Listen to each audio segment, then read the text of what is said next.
What we're here for today is to talk about the new Dulux Trade quick drying gloss and undercoat system. It's actually designed that the undercoat is designed that it will actually stick fantastically well to virtually any surface that's been suitably primed. It's got great flow, it's got great application characteristics as well. So I've already applied it to this door a little bit earlier on today. So now all we need to do is to denib the surface in readiness to actually receive the first coat of gloss.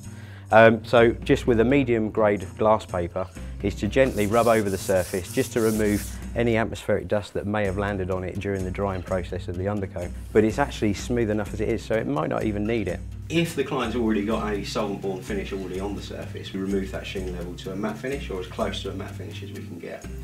That aids with the adhesion of the undercoat. So once we've actually done this, it's all ready to go. We just dust the surface off just to ensure that we don't get any of this joining into the gloss when we apply the gloss. And now it's time to actually get the gloss ready to put onto the door. The best thing to do is to actually always use a synthetic brush.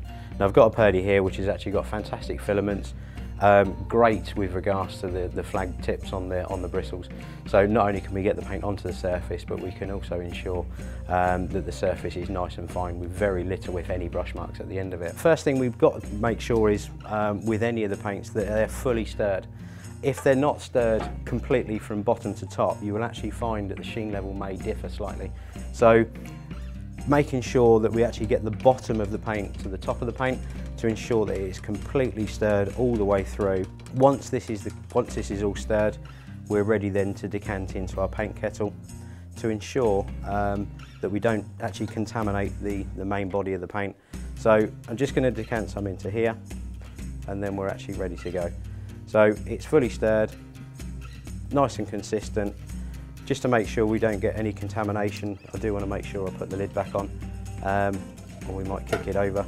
So pop that back on and get that one out of the way. And now we're ready to go. Right, the door's now ready to actually receive a coat of gloss. Before we do, I just want to mention one thing, and that's actually to help the actual application, especially in warmer conditions, we can actually use a damp cloth. So just a very small amount of water on the cloth and just dampen the surface down. When it comes to actually popping the paint on, all we're looking at doing is making sure that it is nice and even.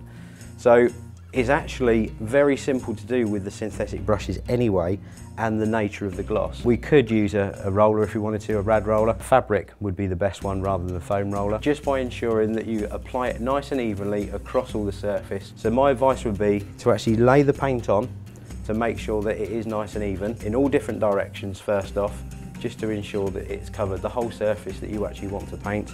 Once that's the case, then lay it off and then leave it. Let that area, don't go back to it, and actually finish off the rest of the panel and in turn finish off the rest of the door. So I'll finish this panel and the bottom panel and then follow it with the rails and stiles just until we've actually got a nice finish.